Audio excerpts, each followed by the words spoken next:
Jóvenes estudiantes, tengan ustedes muy buenos días. Hoy nuevamente nos encontramos y así desarrollar una sesión más del curso de literatura. Les presento una imagen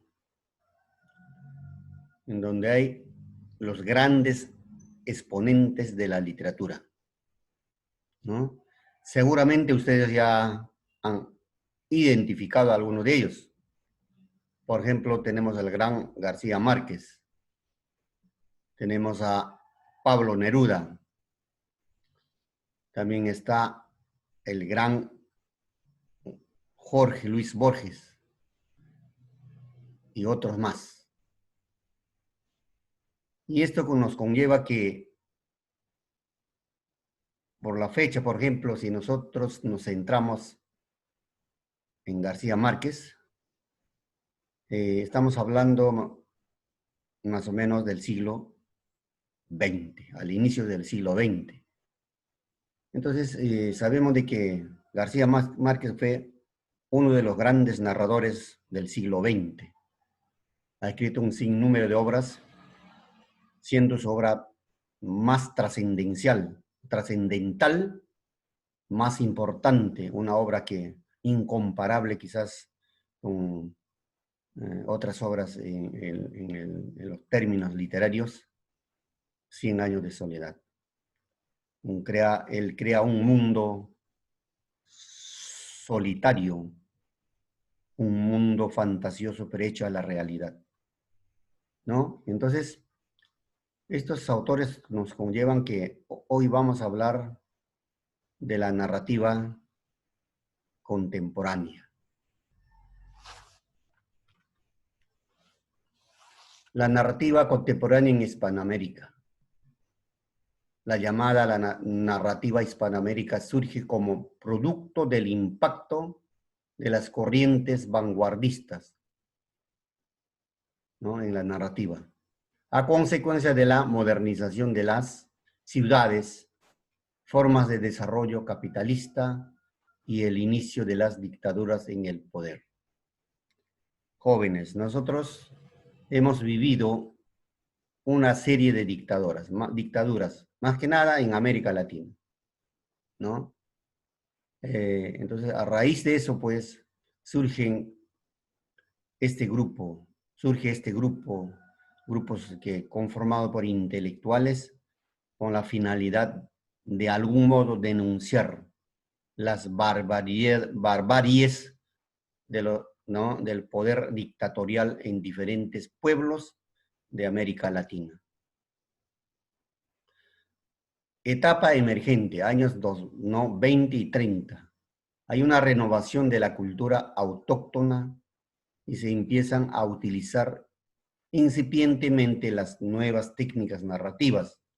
Surge el regionalismo con Rómulo Gallegos, con su famosa obra Doña Bárbara. En el Perú se manifestó el indigenismo teniendo como representante a Ciro Alegría. Etapa de consolidación, años 40 y 50. Aparecen autores que van a cimentar la narrativa de nuestro continente. Las tendencias son distintas, pero la actitud es la cosmopolita. En esta etapa tenemos al gran Jorge Luis Borges, con su obra Ficciones, a Juan Rúsfugo, Pedro Páramo, Ernesto Sábato, El Túnel, Alejo Carpentier, el siglo de las luces, a Miguel Ángel Asturias, El señor presidente. Etapa de apogeo, años 50 y 70. Se produce el llamado boom narrativo latinoamericano, donde coinciden la calidad literaria y el éxito comercial. El núcleo básico lo conforman Julio Cortázar, con esta obra Rayuela, Gabriel García Márquez, 100 años de soledad, Mario Vargas Llosa, Conversación en la Catedral, y Carlos Fuentes, Cambio de piel. Son los grandes exponentes de la narrativa hispanoamericana. Si hablamos de sus obras, ni qué hablar. De todos estos, son obras geniales, trascendentales, que nos hacen reflexionar, ¿no? Entonces, eh, jóvenes estudiantes, ya he manifestado un montón de veces, ¿no? La única, el único conocimiento, el único puente que nos pueden conducir a la sabiduría es leyendo las obras literarias. Y yo de paso les recomiendo, lean por ejemplo Rayuela, y te vas a quedar sorprendido, así como también Cien años de soledad, El túnel, El siglo de las luces, Doña Bárbara, etc.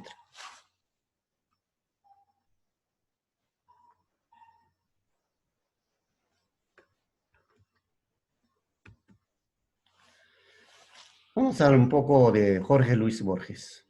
Fue un escritor, ensayista, poeta y traductor argentino, figura clave en la literatura latinoamericana. Las obras de Borges han contribuido a la literatura filosófica, al género de la fantasía. Sus libros más conocidos, Ficciones, El Alep, publicados en los años 40, son recopilaciones de cuentos interconectados por temas comunes, incluyendo sueños, laberintos, bibliotecas, espejos, escritores, ficciones o ficticios, filosofía y religión. Borges ha combinado de todo. Es una literatura, ¿no?, algo puro pero escondido. Una literatura, podríamos decir, subjetivo, pero hecho a la realidad. Ustedes saben de que como los exponentes del siglo XX han cambiado por completo el estilo de la narración. Ellos ya no narran de forma lineal. Además, estos narradores ya no se preocupan tanto como lo hacían anteriormente al protagonista. No, ellos narran los acontecimientos de los hechos a través de anécdotas. Van más allá de lo real. Es uno de ellos, Borges. Por ejemplo, les recomiendo leer Alep, y ahí se van a dar cuenta cuál es la calidad de Jorge Luis Borges. Ha escrito un número de obras. Fue completo, un hombre dedicado a la literatura, dedicado a su país, dedicado al problema de su país, ¿no? Hasta se volvió ciego, pero así siguió produciendo sus obras literarias. Ahí tenemos narrativa, algunos de ellos, la historia de la infamia, El jardín de los senderos, ¿no? Ficciones, El Aliep, La muerte y la brújula, etc. También ha escrito poemas. Ahí tenemos Fervor de Buenos Aires, Luna de Enfrente, Cuaderno San Martín, poemas, El Hacedor, etc. Ensayos, tenemos textos recobrados, prólogos, con un prólogo de prólogos, Inquisiciones y etc. Son las obras más sobresalientes de Jorge Luis Borges. García Márquez, nuestro hermano mayor, ¿no?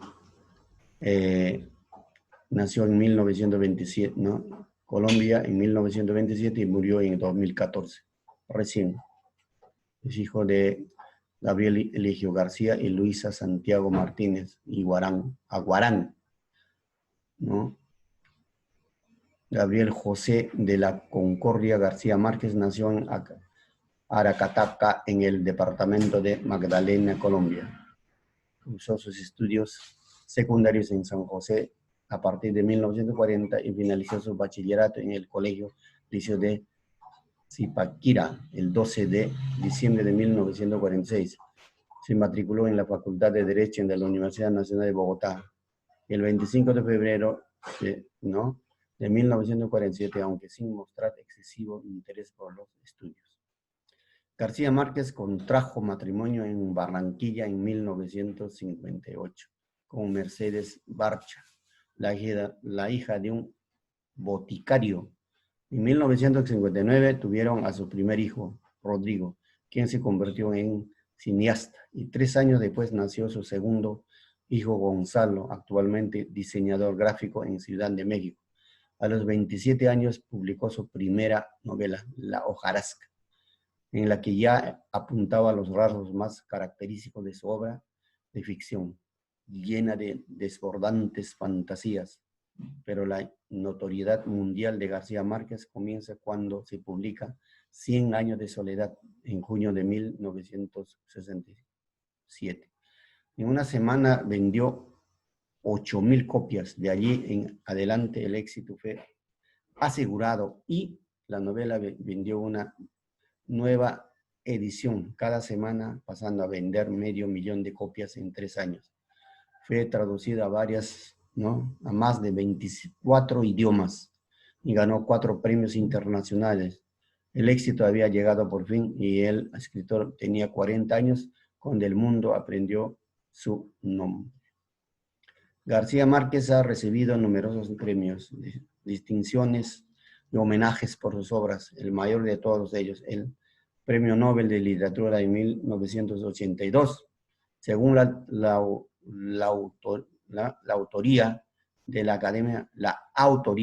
Academia Sueca, por sus novelas e historias cortas en las que lo fantástico y lo real son combinados en un tranquilo mundo de imaginación rica, reflejando la vida y los conflictos de un continente.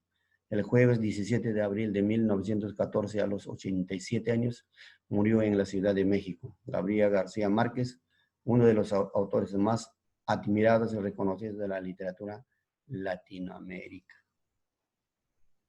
Para mí fue el mejor. Ahí tenemos algunas obras, ¿ya? Él también ha escrito casi a la par con Vargas Llosa, ¿no? Ha escrito un sinnúmero de obras. Tenemos novelas, tenemos cuentos, teatros, ¿no? Por ejemplo, tenemos una obra muy importante, Hojarasca, ¿no? El coronel no tiene quien la escriba.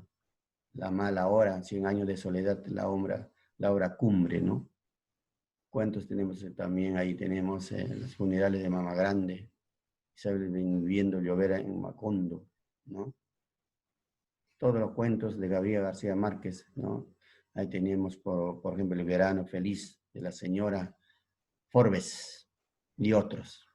Teatro también hizo, El gallo de oro, Lola de mi vida, ¿no? Bueno, ese es nuestro el maestro, periodista, político, García Márquez. Una de las obras que llevó a la cumbre, como se dice, a la cima, fue 100 años de soledad. Habla sobre un incesto, ¿no? Una de familia Buendía, a lo largo, ¿no? Entonces, relata la historia de la familia Buendía a lo largo de un ciclo y trayectoria de un pueblo macondo, desde su fundación hasta su destrucción. Los fundadores son José Arcadio Buendía, Úrsula Iguarán, que se casan a pesar de temor de que, debido a su parentesco, pueden engendrar un ser con cola de cerdo, ¿no?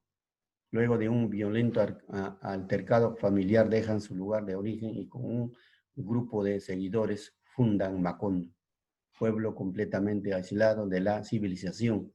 Aureliano, uno de los hijos de la pareja fundadora, se siente indignado por las maniobras políticas conservadoras y se transforma en un caudillo liberal.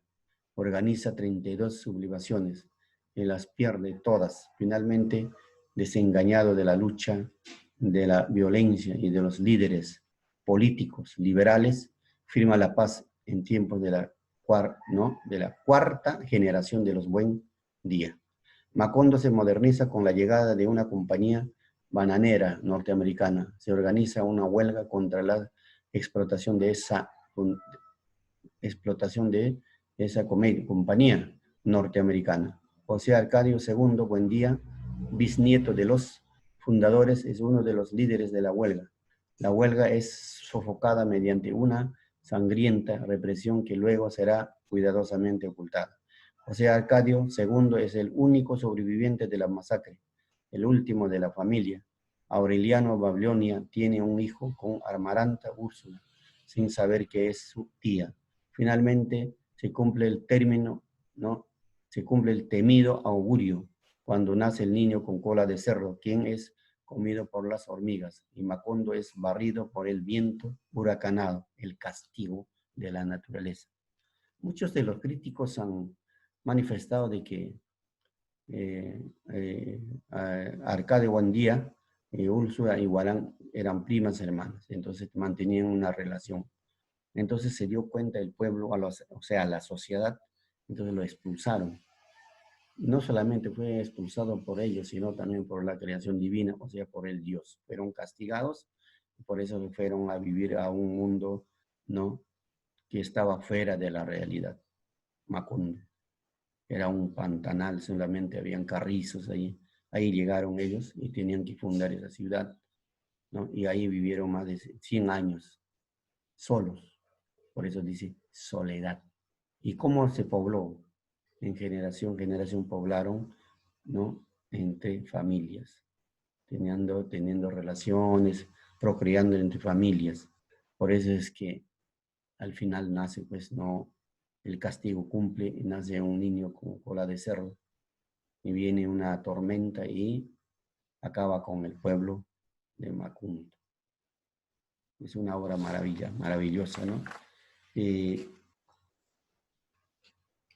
Como ya hemos mencionado anteriormente, jóvenes, esta obra de García Márquez, no digo yo, sino que han manifestado los grandes críticos entendidos en la literatura, es uno de los mejores representantes de la literatura hispanoamericana, ¿no? Gracias a esta obra también logró el Premio Nobel de la literatura, ¿no? En cuanto a los personajes, y de repente podemos hablar un poco de cada uno de ellos, ¿no? Por ejemplo, a ese pueblo cuando ya recién habían llegado los esposos, ¿no? José Arcadio Buendía y Úrsula Iguarán, llega un gitano, ¿no? Corpulento, hombre honrado, inteligente, ¿no? Él es lo que va a predecir, ¿no? A su vez jugó un papel fundamental, ¿no? Por ejemplo, considerado como el precursor de que José Arcadio Buendía empezara a estudiar, investigar las ciencias, sino también por ser el autor de los manuscritos que relatan la historia de Macondo y los Buendía. José Arcadio Buendía era un hombre con una enorme imaginación, ¿no? Muy voluntarioso y emprendedor. Le fascinaban las cosas que traían Melquiades de sus viajes, las ciencias, los inventos, ¿no? Úrsula Iguarán era una mujer activa, menuda, severa a su vez, muy trabajadora, y con nervios de acero que parecía estar en todas partes, muy supersticiosa, generosa, defensora de su familia antes que nada, ¿no? Coronel Aureliano Buendía, hijo de José Arcadio, Úrsula. De joven fue callado, retraído, pero con el tiempo se convirtió en un hombre fuerte y valiente, imposibilitado para el amor, para expresar sus sentimientos. Tuvo 17 hijos, cada uno con diferentes mujeres, y todos llamados Aureliano, todos le llamaron Aureliano. Aureliano II, hijo de Arcadio y Santa Sofía del Piedad, hermano gemelo de José Arcadio. Luego tenemos Pilar Ternera, amante y el mejor consejera de los Buendía. Pilar es una pieza fundadora de las generaciones de los Buendías. Tuvo hijos con José Arcadio, hijo con el coronel Aureliano, proveedora de consuelo y muy generosa. Vivió más de 100 años como Úrsula. Ahí se dan cuenta que los hijos que nacen son de entre ellos, ¿no? Entre familias, ¿no? ¿Mm? Amaranta Úrsula, una mujer feliz, llena de vida. Ella es la que logra cambiar el destino de los Buendía. Quería a Gastón, su marido, pero no concebía la idea de vivir sin Aureliano Buendía. Tuvo un hijo con Aureliano, lo bautizaron Aureliano, pero este no era un niño común, tenía cola de cerdo. Ya ese es casi el final de la obra. Y así sucesivamente. Los personajes secundarios tenemos José Arcadio, hijo de José Arcadio, Úrsula. Se dan cuenta de que Amaranta fue criada de cariño de su madre, ¿no? Luego otro de los personajes es José Arcadio II, ¿no? Así también Fernando del Carpio, Petra Cortés, fue la fiel amante de Aureliano II, de buen corazón, Renata Remedios, ¿no? Y así sucesivamente van a desfilar un sinnúmero de personajes en esta obra, en donde nos narra la historia de la familia Buendía y Macondo, también la soledad, que como una ley todos están obligados a padecer. La soledad sirve para ¿no? entretejer a los distintos destinos de los personajes, ¿no? Ya como característica esencial de los Buendía, la soledad, consecuencia de locura e incomunicación. El incesto también está ahí, ¿no? Y tenemos, por ejemplo, ahí podemos agregar como, de repente como subtemas, el incesto, las creencias de las relaciones matrimoniales prohibidas. Tenemos el amor, el odio, la muerte, ¿no? Los hechos mágicos, las costumbres de los Buendía, el erotismo también está como subtema, ¿no? En cuanto a los valores, podemos resaltar, por ejemplo, en el aspecto económico, la industrialización, crecimiento demográfico, turismo, hacia el Macondo, ¿no? En el aspecto político, la injusticia, ¿no? En el aspecto social, por ejemplo, la gratitud, amor y amistad, optimismo, sacrificio. Todas esas cosas vemos en el contenido de la obra, ¿no? Eh, eh, 100 años de soledad es una obra, ¿no?, que nos muestra la vida de los Buendía, ¿no? El incesto que se comete entre la familia y nos da a conocer la realidad del pasado, ¿no? Del presente, de la sociedad. Abarcan sobre la industrialización de Macondo, las guerras y la política. Tiene hechos fantásticos que aportan, que le dan vida a la obra, ¿no? Por eso la lectura nos causa, pues, una confusión debido a la gran cantidad de personajes y a la repetición de hombres. Por ello, no evita la mejor comprensión al momento de leerlo, ¿no es cierto? Entonces, eh, la mayoría de las personas manifiestan de que para entenderlo eh, al 100%, esta obra pues es necesario leer 2 veces o 3 veces, ¿no? Entonces, sobre el contenido o la temática de esta obra, de repente para algunos pues se les parece algo incómodo por el contenido que tiene, pero nos deja una enseñanza, ¿no? ¿No? Y podemos llegar de repente a la siguiente conclusión, ¿no? Que Gabriel García Márquez nos mostró su fabulosa labor como escritor y la riqueza léxica que posee en sus escritos. Y tiene una variedad de obras que valen la pena de leerla. Esta familia que tiene en su destino una marca trágica, está determinada por los nombres, no solo en su personalidad, sino también en sus relaciones, en su historia, la injusticia, en la política, el abuso del poder de los gobernantes, ocasiona muchas muertes de personas inocentes, ¿no? Todo eso. Finalmente, la profecía dicha por Melquiades, ¿no? El que llega a Macondo, se cumplió con el nacimiento de un niño con la cola de cerdo. El autor nos da a conocer la soledad que se encuentra en Macondo, asimismo el incesto cometido por la familia Buendía, que provoca desgracias y la desaparición de Macondo. También encontramos muy interesantes algunas frases que nos hicieron reflexionar sobre asuntos de relaciones familiares, algunas ideas dichas por el autor, ¿no? Entonces, jóvenes, es una obra trascendental muy importante que nos enseña muchos ejemplos para reflexionar sobre este mundo, como dijo, grande pero ajeno. Ciro Alegría, ¿no? Muchas gracias, jóvenes. Eso ha sido todo por hoy.